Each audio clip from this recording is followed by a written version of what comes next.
Good morning, everybody, and thank you for joining us. We appreciate that you've found the time this morning to join us for our virtual consultation event for the proposals to build a new community centre and new affordable homes on the site known as Carmelita Centre there on the corner of Vauxhall Walk and Jonathan Street, and we're very grateful for you to joining us. This planning application will go hand in hand with a planning application for new homes on the site on Orsett Street that's behind holdings at the moment, and we'll be returning a little later this afternoon and this evening and tomorrow to discuss that, and you'll see the details for that on our website. My name's Matt Harmer and I'm part of Your Shout, Thorncliffe Communications Limited Company, helping to organise the consultation process, and I'll introduce the team members that are with me in just a moment. But first, I want to remind you that this is now your opportunity to ask questions, and I'm grateful to see that some of you already have. Please continue to do so.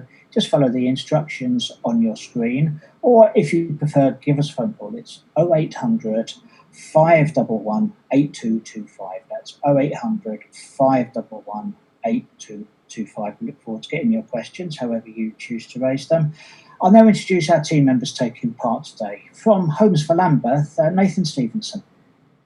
Hi, I'm Nathan Stevenson. I'm Head of Pre-Development for Homes for Lambeth. Welcome to the online consultation. From Savills Planning Consultants, who are in charge of gathering all the documents that are needed for the planning application, Giuseppe Cifaldi. Hi there, I'm Giuseppe. I work at Savills. I am tasked with advising on the planning and submitting the planning application on behalf of Homes for Lambeth.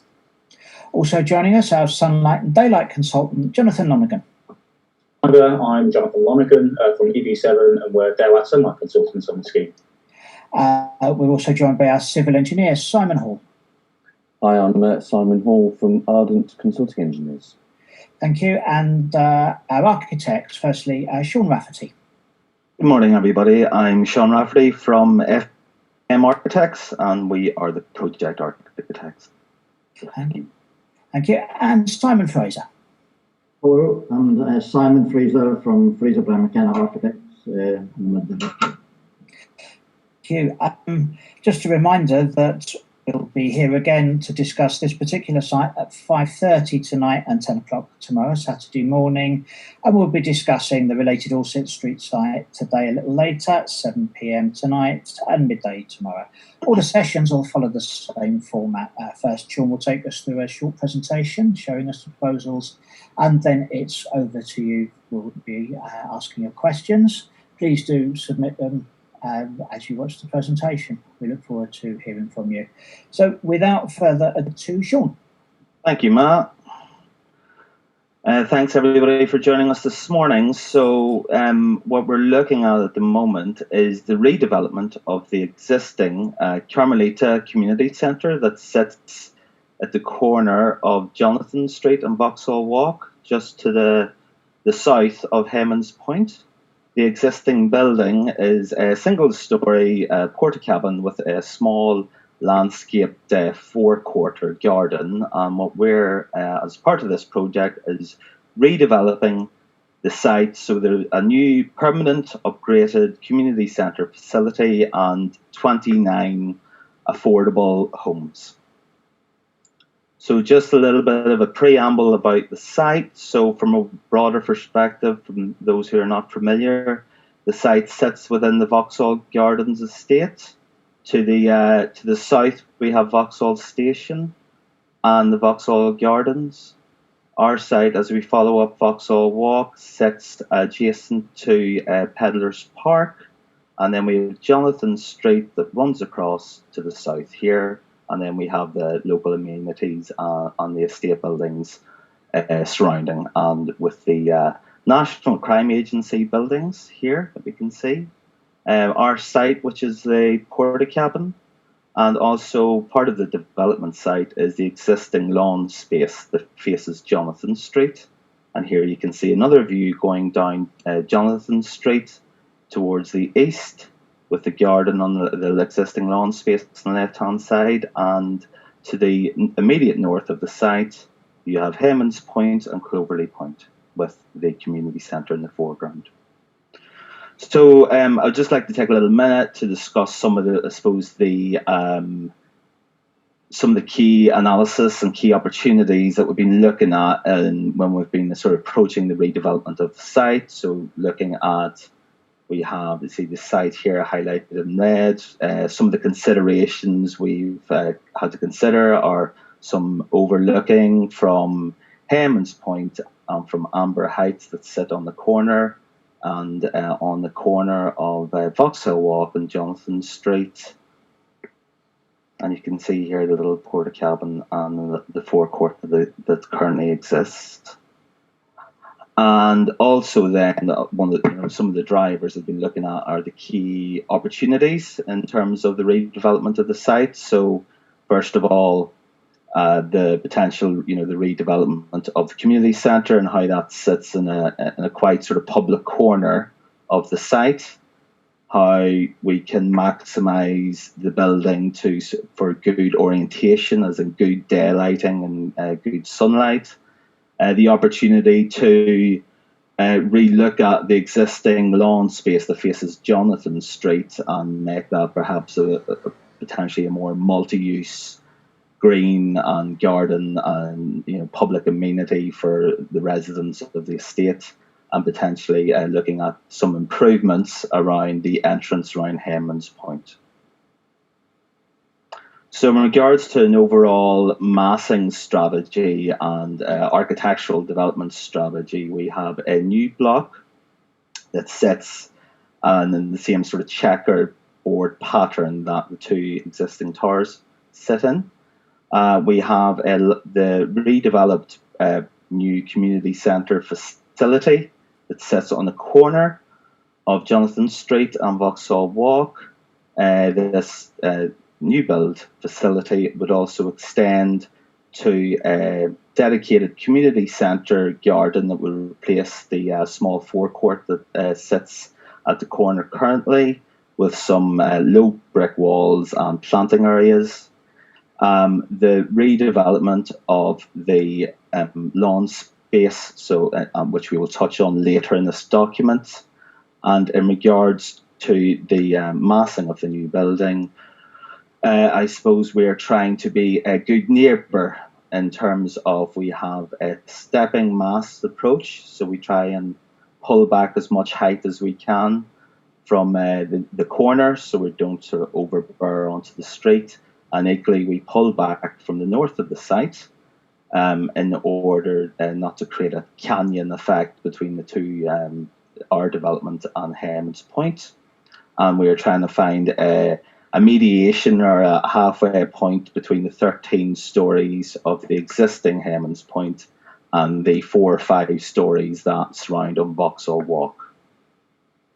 So as a little bit of a preamble or a little bit of explaining the schemes, we're providing 29 new homes with the purpose-built new community centre, and these homes will be a mix of council level rent and shared ownership. So here's a view taken from Jonathan Street. So like I say, we've got a mix of 1, 2 and 3 bedroom apartments from the first floor and upwards, with the community centre on the ground floor. And you see our little community centre garden wall that sort of binds around the site, with Hammond's Point on the right hand side. So in regards to the new community centre, there is the current proposals currently have 390 square metres. This is almost 100 square metres bigger than the existing porta cabin building. And I suppose for us, we're very aware as a team of the importance of the community centre, that it's well used, that it's well run. But so our aim is to provide a long-term home for the community centre that is up to current building standards in terms of insulation and glazing and whatnot.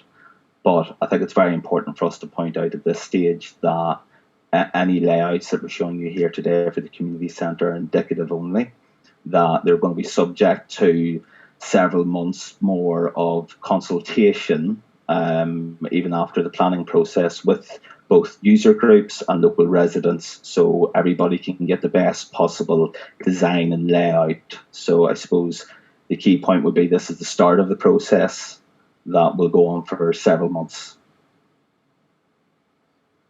So one thing to touch upon here, and this is a key image from what was the lawn space on Jonathan Street. So we have a new shared garden. This is for the residents of the estate, and for all residents. We have the low bound garden wall on the left-hand side for the community centre. You see the community centre here in the brown floor takes a slightly more curved or organic shape that juts out into the new garden. We have the residential sitting at up to 5 stories that goes up to 8 in the background. And on the right-hand side is Hammond's Point. So in terms of housing design or apartment design, I think what we've tried to do with our designs is bring in a sense of generosity. And generosity in the sense of each apartment has a quite generous private balcony or terrace that's about 10 square metres. Each flat is, or the vast majority of flats are and they get the for more like on side. We have a generosity in glazing in terms of high performing tall windows along with tall ceiling heights, and with we think it is a very sensible and generous layout in terms of living spaces, separate kitchens, and then bedrooms for the mix of 1, 2 and 3 bed apartments. That generosity is also extended into we're meeting a minimum of 2.5 metre ceiling heights. We've allowed large balconies that extend the sort of living space out to the balcony, but also balance this with issues of privacy. Hence the what we call the Juliet railings or balconies, in order to give a little privacy, a bit of privacy from both adjoining neighbours and from the street. In terms of the language of the buildings, we've been very much keen to use a palette of high quality materials that tie in the various context of the site. So you have everything from the existing red bricked 5-storied estate buildings. You have some of the old warehouse buildings towards Vauxhall Walk.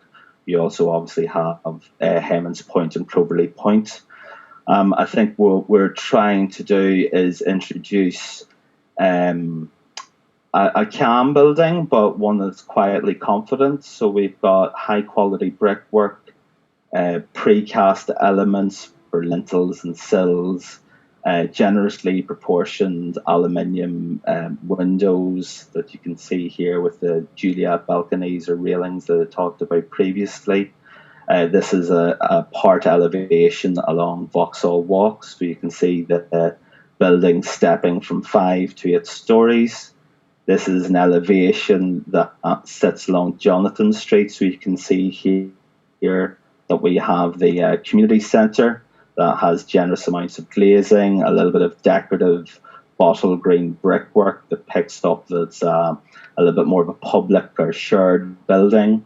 We have the continuous balconies that act as a little bit of a screening device so residents don't feel particularly exposed, but also gives a bit of privacy to neighbouring buildings. And the tones of the brickwork with the red browns again pick up that broader language of the area. So the image is also showing that we have our new development on the right hand side. So you can see here there's also this generosity extends to a new glazed entrance lobby that has views out to the new the upgraded garden. We have the entrance to Hammond's Point. So these two buildings have distance, but they feel part of a family. And you see the community centre here in the background.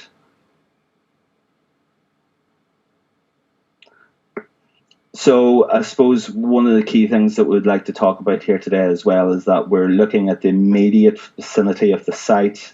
in terms of the upgrades to landscaping, but we're also taking a broader approach. So we're looking at not only the community centre garden and shared amenity garden here, but we're also looking at Tracy Island up in Tyre Street and how we can enhance that for the existing residents, and which I'll come on to these in slightly more detail in a second. And we're also looking at what is currently the decked or paved roof of the garages for Cloverley Point, and how we can bring that back into the public realm and use that as a space for the residents. So in terms of Tracy Island, you have Hammond's Point on the left-hand side, and you have Tyre Street on the right-hand side. Currently, there's a little bit of planting at the minute in the middle. It's about a metre off the ground. Part of the proposals, and I will stress, much like the community centre, that these layouts and designs are indicative at the moment, and we would be really keen to get input from residents into what they would like or what would they feel would be the best use across the estate. But what we're doing for Tyre Street or Tracy Island is we're effectively stepping it down so this whole space becomes accessible to the residents, and with a combination of planters, lawn space and some play areas. We're now looking at Cloverley Point here. So you have the existing, you've got Tyre Street on the right-hand side, Vauxhall Walk on the left-hand side. You currently have this large area that's effectively just got paving on it. And again, I would stress that this is indicatively or just a concept design at the moment, so we'll be really keen to get people's feedback. And we're showing maybe potentially, ping pong tables, some growing gardens with planters, etc. And so a really, really big sun trap of so it gets really good light, and there's a quite pleasant, it could be a really specialist place. And I will just touch on again, this is the Carmelita Centre. So you've got the new community centre in our block here on the left hand side. You have the community centre garden, which is replacing the forecourt that sits at the corner of Jonathan Street and Vauxhall Walk at the moment. So again, the indicative designs are showing some planter boxes so people can grow their herbs and fruits and vegetables, potentially some spill out terrace space for the community centre, some play space for toddlers and small children on the left hand side, and a communal lawn space in the middle with the exercise equipment and play furniture as well. So with that, thank you very much for your time, and I'll hand you back to Matt. Thanks very much for that, Sean, and thank you to everybody who's asked a number of questions so far. There have been a couple of questions on the Orsett Street site, something like that, which we will deal with at the end of this because I know that people are watching and interested. But starting on this particular project, and the first question's for Nathan, I've just been asked for clarification on will there be any kinds of temporary community centre whilst the building works are taking place? Will there be a continuity of service? Nathan. Thank you, Matt. It's a very good question, actually. When we first started looking at this project, we were made aware of how well used and how well managed the existing Carmelita Centre is. So our design proposals do allow for a temporary relocation of the existing community centre. The idea behind that is we don't want to close the centre down, build the new homes, open a new centre and realise that the residents that used to use the old centre have dissipated into other existing uses. So we are working up in line with this planning application. There will be a temporary relocation of the community centre submitted with the application. I think it's important that we maintain that continued use of the Carmelita Centre through the construction period, working with the Carmelita Centre to ensure that the new building meets the needs and their requirements before they do move back into the new building. And I've been asked how people can get involved in the ongoing design of the Carmelita Centre Community Centre. and we know that the committee that work on the estate are continue to get involved. So Nathan, I assume that you'd support that continued involvement for everyone, and for everyone to phone us, email us, write to us with their ideas. Is that right? Yes, definitely. We have had a couple of meetings with the Carmelita Centre committee to date, just to try and work out really what their existing needs and requirements are. But that isn't enough. We need to be doing more. We need to engage with the Carmelita Centre, to ensure that it's a deliverable proposal that stands the test of time and will, be a long-lasting legacy for this estate. I've had a really nice set of questions from, I'm not going to read any names out, but somebody that's served for quite a long time on the committee. And I'll make sure that you get a written answer to those questions. But there's a couple of interesting ones here. So staying with you, Nathan, it just involves the opportunity for things like to preserve the mural that's there in the mosaic, I beg your pardon, that's been incorporated, and the design and the branding and the signage. Things like that can still be maintained, presumably, if members of the committee and others are keen for that to happen. I think that's right, Matt. The Carmelita Centre is called the Carmelita Centre for a reason, which is well known. We don't intend to be rebranding it or rechanging it. It's integral to the part of the estate that it serves, and we want to maintain what's gone before, but ensuring it can survive. And final question for you on that is to make. I've been asked that you can do your best to make sure that the variety of uses that take place at the moment will continue to take place, and presumably that's a priority, Nathan. Exactly. I think our proposals that you've seen today do deliver an additional 100 square metres, or nearly 100 square metres of new community centre space. It will be designed to be that spaces can be multi-use, and it's really an exciting proposal to be working with the community to deliver something. Okay, that's great. And so please do get involved in all the ways possible to help design that. So thank you for the. Nathan, a couple of questions now concerning the sunlight and daylight effects of this building, which will come to Jonathan in just a moment. Again, without being specific on addresses, we had some inquiries from in Jonathan Street about the potential impact of this building on the daylight and the sunlight and the general outlook, and how that might change. So with that, over to Jonathan. Thanks, Matt. Well, the design of the schemes evolved with our input to minimise potential effects on neighbours and shading to open space. We've seen in the design presentation way that the scheme steps down to the north in response to Havens Point, to the south on Jonathan Street, and also that's in response to Amber Heights, which is to the east of the site, also along Jonathan Street.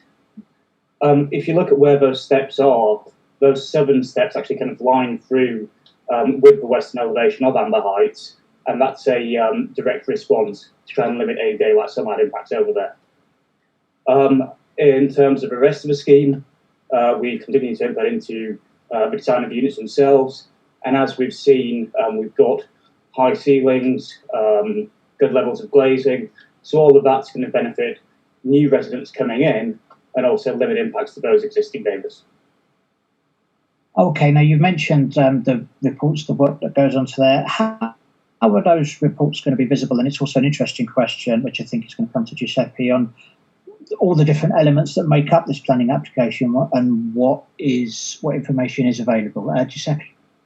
Yeah, thanks, Matt. So as part of the planning application, there's lots of a multiple stream of work from the various professional bodies. Johnny was talking about the daylight sunlight impacts, and we do consider all of these points before submitting a planning application to the council. So we're currently working on this at the moment. There's issues with daylight and sunlight which we will overcome and present to the local authority, construction impacts, fire safety, energy and sustainability. All of these matters are being considered and will be submitted and available on the council's website. Okay, and we'll also make a point of providing clear and easy links to that application from the site that you're all looking at this morning, because sometimes Lambeth planning website can be a little hard to navigate. We'll make that as easy as possible and provide direct links to the site where all the documents are stored, which will also be the place where, after the application is submitted, where everybody is allowed to, encouraged to make their views clear. Questions continue to come in, and a question about renewable energy, which I think is going to come to Simon. I should ask the question: have we considered either an eco roof garden space, if there's a flat roof, or solar panels, and generally, what are the proposed eco credentials? Simon.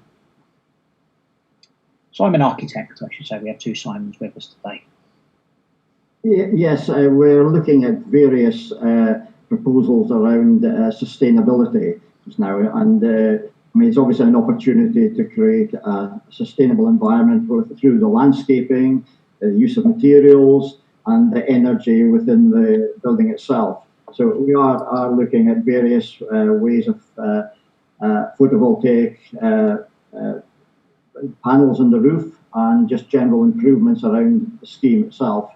The building will look at the fabric of the building in the first instance. So the building will be a highly insulated building that will allow very little transmission of heat out. So there'll be very efficient uses of the building fabric. And then within the actual energy consumption of the building, we'll be looking at various ways of getting energy into the building, heating and cooling, and there'll be natural ventilation. So, I mean, sustainability will be very much at the centre of our proposal. Okay, thank you for that. I'll stay with you, Simon, if I can, for a question that's just come in. Can you say anything about how this development has been considered in relation to the Graphite Square development, which our questioner says may block out at least some of the light to the south side of Hayman's Point and the gardens? What consideration, if any, has been made of that? I mean, we're very much looking at landscape proposals around the scheme, and we see the landscape proposals being an opportunity to improve generally the whole feel of the estate and the quality of life around the estate. I mean, post-COVID, we're looking at the various gardens and at the garden proposals around the scheme just now to support new community activities. So we think by moving our gardens around and shuffling our gardens, and activating gardens that aren't accessible at present, making them accessible, there's an opportunity to generally improve the quality of life of people living in the estate, really. And we are looking at retaining trees where possible. We don't think there'll be a big impact with neighbouring buildings on that. We're kind of activating the landscape, improving the public realm. As Sean has said, we're bringing back to life various things like Tracy Island, which are inaccessible at present, and some of the deck gardens now, bringing them back into life. So I think generally we see the ability to produce really good quality amenity space for the community there. There's an opportunity with this development. Follow-up questions just so carry on. No, Matt, I think you can answer that. I think there was a specific daylight sunlight question there about impacts of Graphite Square as well, and the cumulative impact with our scheme. Obviously, we've been well aware of the Graphite Square appeal as that's come forward, and I believe there are two schemes now consented on that site. To make sure that we're looking at all of the potential effects, we're considering our proposals alongside the largest of the Graphite Square schemes to make sure that all those cumulative impacts are considered in the round from the daylight sunlight perspective, and again to make sure that we're still in accordance with the national BRE guidance on daylight sunlight effects.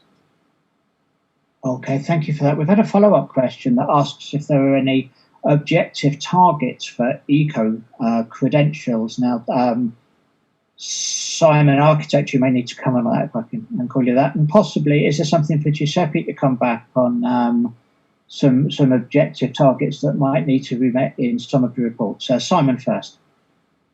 We're looking at the targets. Maybe it's better that the other Simon answers this first. I mean, we are looking at various ways of hitting as many targets as possible in the scheme. Yes, I mean, I think I can come back on that question. And Giuseppe, can we say anything about green targets here? Yes, so the first thing, in terms of general landscaping and greening, we are in planning policy terms required to hit a certain urban greening factor. So, the local authority will assess the amount of, usable green landscape space we have, and then the amount of trees and landscaping we have will have a ultimate score that we need to try and meet and comply with the planning application. So we will, increase the urban green and net enhancements with biodiversity with the planning application. Again, all information which will be available. Nathan, could I just chip in there? I think there is, there is a climate emergency has been announced within the London Borough of Lambeth. Homes for Lambeth itself are looking to be as close to zero carbon as possible on the schemes. In the event that our Be Lean, Be Clean and Be Green proposals that Simon touched on, in the event that they don't meet the zero carbon agenda, there is a Section 106 requirement to provide a financial contribution to offset where we don't quite meet that zero carbon agenda. Okay, thank you for that. I've been asked a couple of questions actually, about Vauxhall Walk and cycling. Now I'm going to combine them. I hope everybody's okay with that. Firstly, what will be the impacts of the building work whilst the construction takes place, and will any of the local roads get blocked? I suspect that will be first Simon Hall. And then secondly, would it be possible to work with Transport for London, if that's who the decision-making party is, to see if Vauxhall Walk can be permanently closed to cars and just made available for cycles? Starting with Simon Hall. Yes, as part of the application, we will be preparing a construction traffic management plan, which will look at a number of factors in terms of how the sites are going to be demolished and constructed. And one of those factors is to look at traffic routing and the likely daily movements of vehicles. Now, there is a hierarchy in traffic routing where we try and bring construction vehicles in through the main arterial roads, and then as quickly as possible to the site, minimising impacts on local roads. As part of the overall programme, there will be restrictions as to when vehicles can turn up at the site. So they will be avoiding peak hours, school peaks, and weekends. And the routing that we've envisaged and sort of discussed with TfL at this stage, it doesn't require any stopping up of temporary roads. So all the roads will remain open throughout the whole programme. There may be a requirement to relocate or suspend some of the existing on-street parking bays, and that will be for consultation with TfL as part of the submission of the management plan. In terms of vehicle numbers, as a sort of worst case scenario, we're looking at a maximum of 3 to 4 construction type vehicles a day, and all of those will be housed on site, so they won't be left on the street. And there will be suitable banksmen to control movements to increase highway safety.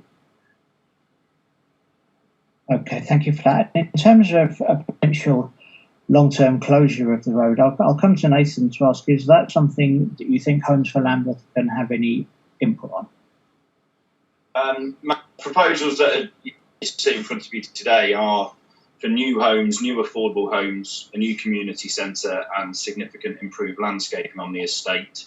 So it's outside of our remit and our control to be dictating to TfL the closure of Vauxhall Walk.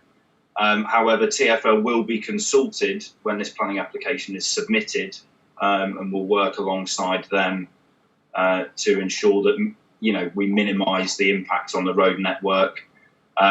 I haven't heard that TfL are seeking to close Vauxhall Walk. I don't think it will be happening.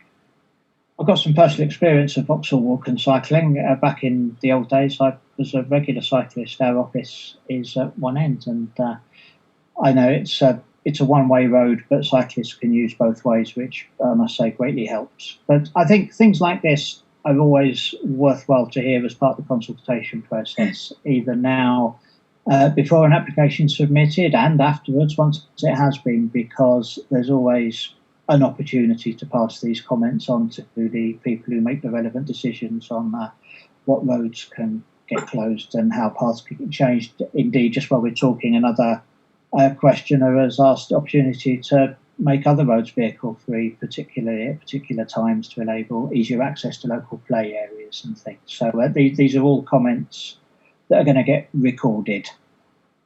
I'm glad to say that people are joining us all the way through the process, so we may reiterate some of the things that was covered in the presentation. And I'm going to come back to Sean, who's had a bit of a rest, to ask if there will be separate entrances for the two, we call them tenures, the shared ownership and affordable rented properties in the building.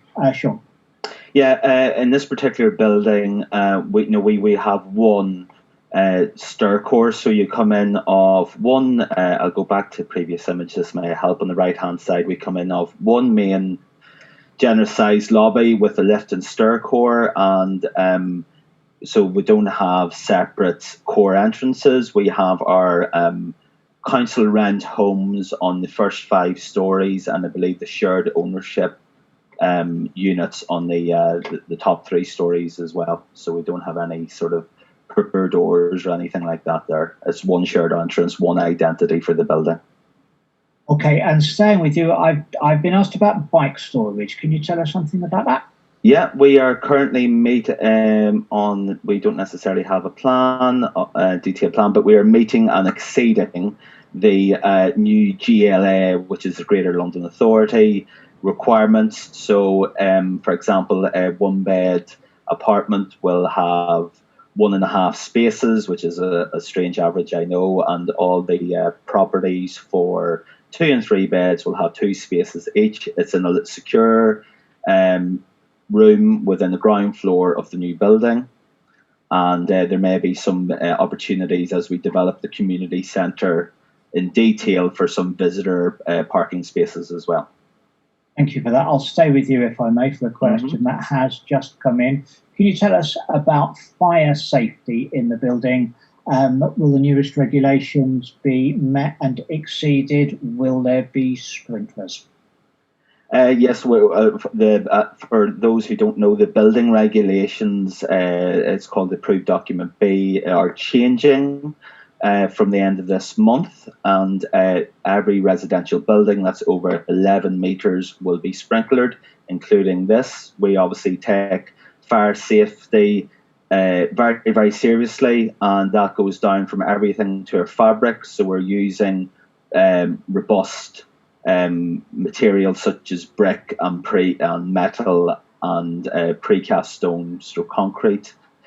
We've been coordinating with a fire consultant from the early stages to make sure that we have the best possible solution. And so it's been fairly integral to the design from the day one. Okay, thank you for that. That's helpful to know. As I say, people, I'm glad to say, are joining us all the way through the process. So just some other ones. I think we're looking at the shared garden at the moment, and I've been asked to be absolutely clear, will the shared garden be for the use of everybody who lives in the area? A question for Nathan, I think, there. Can everybody use this new garden? Yeah, so at the moment, the Carmelita Centre does have the benefit of a small courtyard which fronts onto Vauxhall Walk. The Carmelita Centre in the new building will also have its own garden that it can use to grow herbs and vegetables and use as a community patch. The rest of the green space is to be upgraded for the benefit of the residents on the estate, and also for the enjoyment of the residents in the new building, which will all be affordable.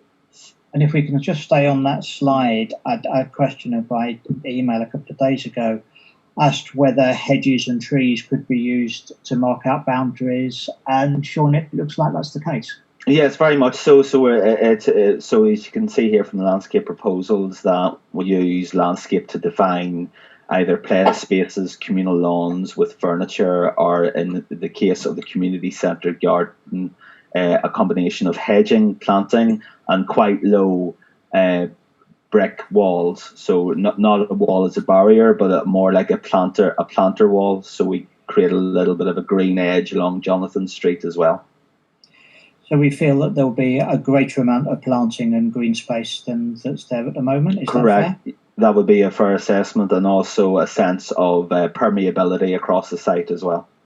And in particular, we were asked about a large tree that's on site at the moment. Will that tree be retained? Yes, there is what's not labelled as number F, which are these two large mature trees, are currently being retained, and that's sitting against Amber Heights at the moment. So yeah, everywhere where we can, we always take the policy, if we can retain a tree, we will. Okay, thank you very much. And I'll stay with you if I can. Two questions about, I think, the internal layouts of the new flats. Firstly, our questioner says that working from home is likely to become much more common. And secondly, has any thought been given to recycling opportunities for people living in a new flat? So different but related questions. Yes, well, we both have, in part of, there's a very large communal bin store in the ground floor, but that also has equal amount for recycling as well. So that's obviously at the forefront. And in terms of working from home, I think one of the benefits of having a large flexible living space is that it becomes that's separate from a kitchen, so it becomes part living room, potentially part dining room, and we have plenty of facilities to create home offices as well, with plug sockets and wall space, etc. So we have the generosity in the spatial planning has allowed for that flexibility. Okay, thank you. Now, I've been asked to make a point, which I think is an important one, and I'm going to do it. That the Carmelita Centre, as we've discussed, is run and managed by the Vauxhall Gardens Estate Residents Association, and I think I may have referred to a management committee earlier on. That's not the case, and we give absolute credit to everybody that puts their time in to run the centre so brilliantly at the moment. And again, we'd encourage everybody to get involved. A question has come in just recently. Again, I think it's a question regarding sunlight and daylight levels for Hayman's Point and what the effect might be on that. So again, can we go to Jonathan?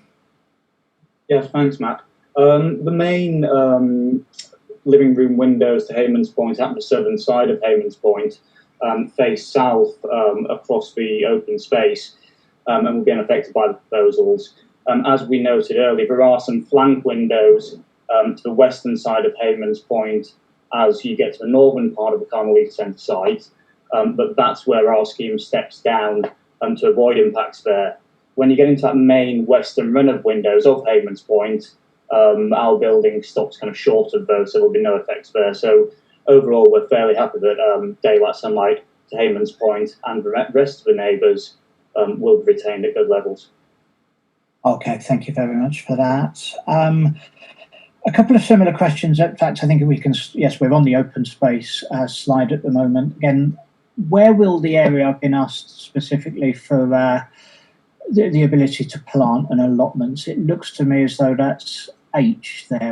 That's right. That's right. Is that right? Yeah, that's correct. That's I suppose the community centre garden has a series of allotments and planter beds that you can see running north and south along here. So, and this is a low bounding brick wall, so it gives a little bit of security but openness at the same time. So yeah, this sits on it. We felt after some early conversations with the Vauxhall Gardens Estate Residents and Tenants Association that the best aspect for growing would be obviously facing south, and hence why that's one of the key design moves is to have that communal garden facing south for best light. Yes, absolutely. And a follow-up question, actually, as we're talking about working from home, our question asks, can the Carmelita Centre be used for working from home? And I think it's fair to say that options are still being looked at, but this is something that I'm sure the committee will want to consider, and it's another point to ask anybody who wants contact details to get involved. Please use the email details that on the website you're looking at the moment, and we'll make sure that all your details are provided to the committee, who I'm sure will be very grateful to the help. And I've been asked if the building will come with a hyperoptic fibre connection. Sean, is that something you know anything about? It wouldn't be my area of expertise, unfortunately, but if it's to do with internet connection, I imagine it will be the newest and the best. I think, again, it's something that we would hope to provide, especially if it was part of the work committee. Nathan? Matt, can I just come in there? We will be employing a service provider. There is a company called Hyperoptic that are very well known in the development industry for providing high quality and faster fibre network to homes, directly to homes from when people move in. So yeah, the idea is that they will, the new homes will have the benefit of high quality internet services. Especially with people working at home, it's even more important nowadays to ensure that when people move in, they have those strong connections straight from the outset. Okay, and a follow-up question to help us do our daily exercise when we are working from home. I've been asked from a couple of our viewers this morning, what will happen to the outdoor gym at the back of the existing building, and is there any scope for any new gym equipment to be installed? Is not clear if that question means inside or outside the building, so we'll cover both. So, Sean, can I ask you about that? Well, first of all, for the existing gym equipment that sits, I believe, currently at the end of the lawn here, yes, that will be integrated to any new landscape proposals. From a broader question of other facilities, I think, as I touched on earlier in the presentation, this is what this forum is for the residents to tell us and tell us as a team what type of facilities they would like to see. So yes, because we'll be having hopefully several more forums and workshops to get input into what the residents would like to use across the estate. Matt, it's also worth noting that the proposals here do provide significant upgrades to the existing landscaping. What happens on that landscaping, as Sean said, is subject to further discussion. We want to understand the estate more, so it'd be really great for residents to contribute their comments on the landscaping and what they want to see in the landscaping, particularly on the on the roof access of the garages at Coverley Point. I feel that that's a really important piece to these proposals and provide a significant area that can be greened up and can deliver what the estate need. In terms of the existing exercise area, it is well used. We do want to maintain its use both through the development and after the new development is built. There's potential to provide more equipment if that's what's requested by the residents. So it's an ongoing process, the landscaping in the community centre. I know in the community centre there are, I believe that there's some yoga classes, and the new facility, will hopefully provide more exercise classes for residents as well. Okay, thank you very much for that. Nathan, we may stay with you for this next question as well. Could you just say something about, firstly, the division between the amount of homes that will be made available at council rent and shared ownership? And secondly, will there be any priority for residents of the estate for these new homes? Thank you. Okay, thanks. Thank you, Matt. The first part of the question, the Carmelita Centre proposals deliver 29 new homes, 19 of which will be for council level rent, and 10 of which will be for shared ownership. Within the council level rent, the majority are both 2-bed and 3-bed homes, which hopefully will ease some of the overcrowding issues that currently occur in Lambeth. With regard to nominations for people on the estate, the Vauxhall Gardens estate isn't an estate that is up for regeneration or proposed for regeneration by Lambeth. So the new homes will go back to the council's nomination rights, and they will be for the wider benefit of the residents of Lambeth. So thank you. No, it's a point worth making. I think we were asked earlier if there were any plans to. I think the question you used, sell off the local buildings, and whilst that wouldn't be the job for Homes for Lambeth, as far as we understand, I think we're all happy to say that Lambeth Council don't have any plans to to do that easier. I've also been told a couple of things. I'm told that Hyperoptic is a good service, and thank you for that. That's a couple of people have said that.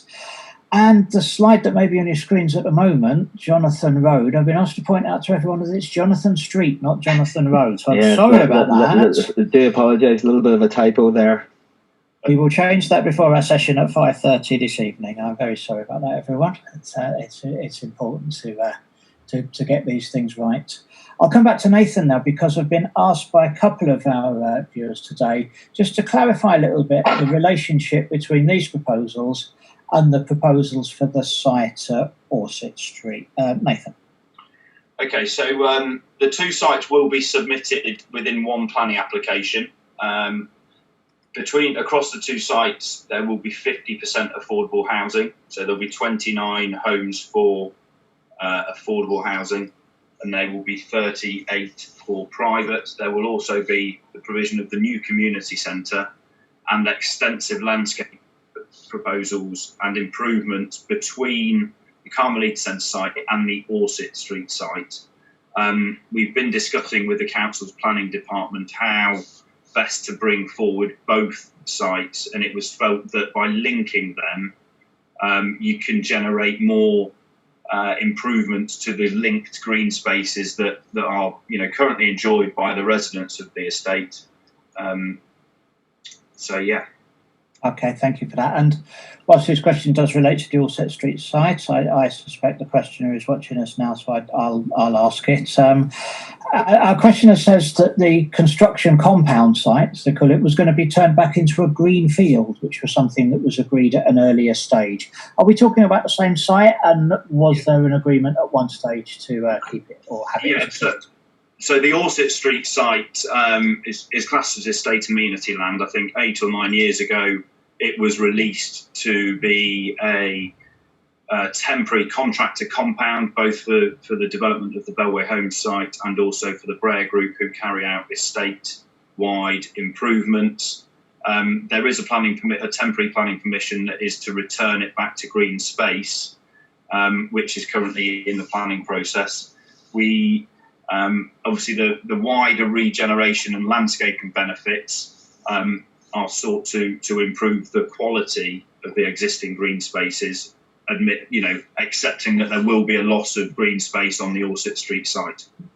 Okay, thank you for that. We'll be going into that site in much more detail a little later today, and I really encourage anyone that's interested to come along and join us for that. A couple of other questions to start, I suppose, bringing this session to a close, though please do keep asking the questions, and we'll stay here for as long as we have questions to answer. It's a question, I think it's for you, Nathan. Will there be new regulations on what you can and can't do in the properties? In particular, will you be allowed to hang washing out on the balcony? Nathan, any ideas on that? The Homes for Lambeth Homes will own and run and manage the properties on the Carmelita Centre site.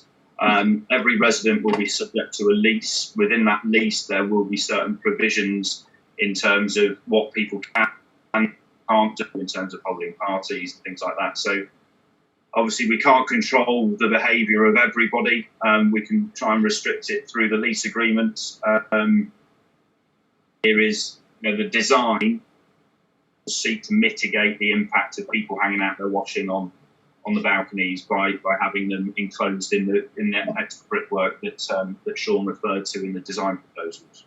That's great. And the question also asked about bike storage on balconies. Now, I know we dealt with bike storage earlier, and it sounds like there'll be a significant amount. So hopefully there'll be no need for that. But I've also just looking at a follow-up question here, who asks about the Skeeman and Coverley points, and are there any proposals for that? Would that be a question for Sean? Well, as we at the moment, and I suppose as the first exercise, we were looking at Jonathan Street, Tyres, Tracy Island, and Coverley Point. We were aware that some money was recently spent on the sunken garden to upgrade it, from my understanding. But again, this is something that and maybe it could also direct you towards Nathan, is that if there's a need or if there's a want and people have ideas what that area is lacking, I'm sure that's something as a team we could look at. I'm staying with you for questions that have come in. That it's always good to go back over these things to make sure everything's been asked. Is there any kind of a roof terrace? Yes, on the because I suppose I'll go back to the little 3D image. I think that might. So we're very aware that we're trying to minimise any loss of existing estate amenity. So we are planning to introduce a roof terrace on the 5th floor facing south. So that gives you some views onto the community centre garden and some views onto the estate amenity here. So yes, there will be a small roof, about 50 square metres, communal roof terrace. Okay, then thank you for that.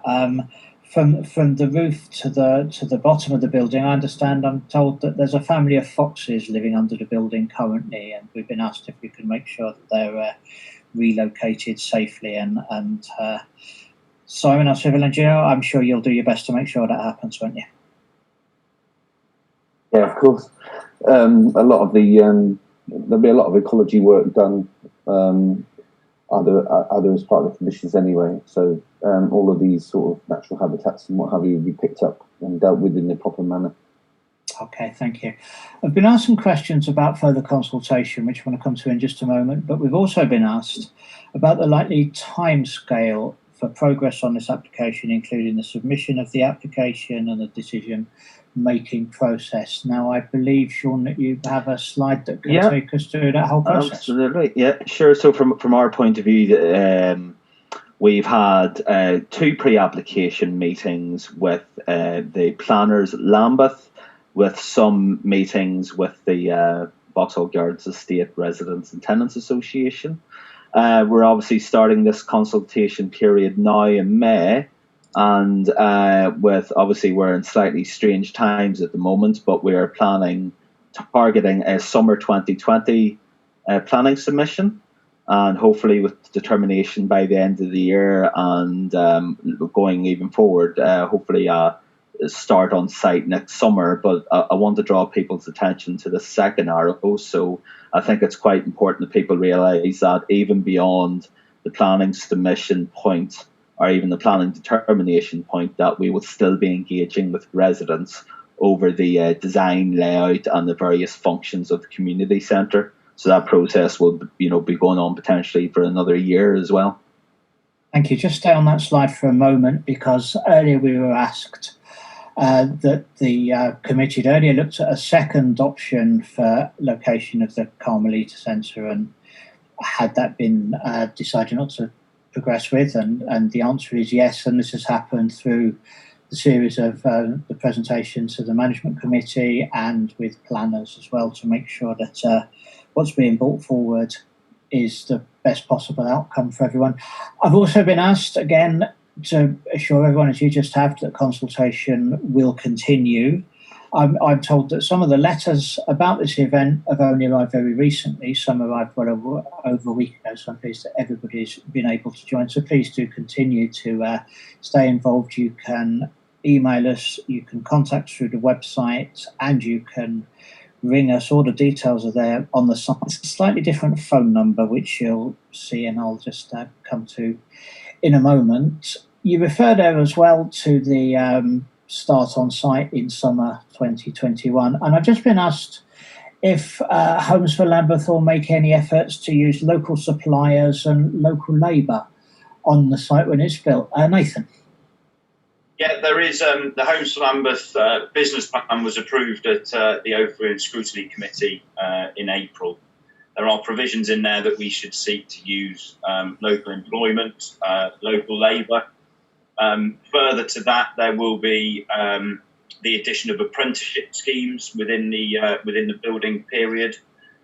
So residents of the estate or young people seeking to get involved in construction will be given the opportunity to learn the skills of the trades. And I think it's important to note, Matthew, in these strange times, that the government and Lambeth itself see the construction industry as an important industry to help the recovery of this pandemic.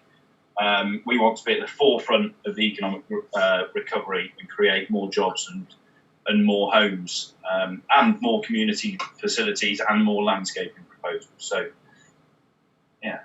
I think that's something we'd all agree, and I think I'm speaking for the team. We've been asked whether it's appropriate to continue consultation at the moment, whether it's appropriate to make planning applications at the moment, and I think we all share the belief that it is, because the need for new homes and new affordable homes, it's certainly not going to go away, it's only going to increase, and the need for the jobs involved in construction and supplying the materials for the construction are something that we all want to be part of. So I think on that, it's time to start drawing this particular session to a close. Thank you to everybody that's taken part and the many questions that we received. I do feel confident that we've answered them all. We will be back again. We will be back in at 5:30 this evening, and we'll be back again at 10 o'clock tomorrow morning, and you are, of course, very welcome to join us then.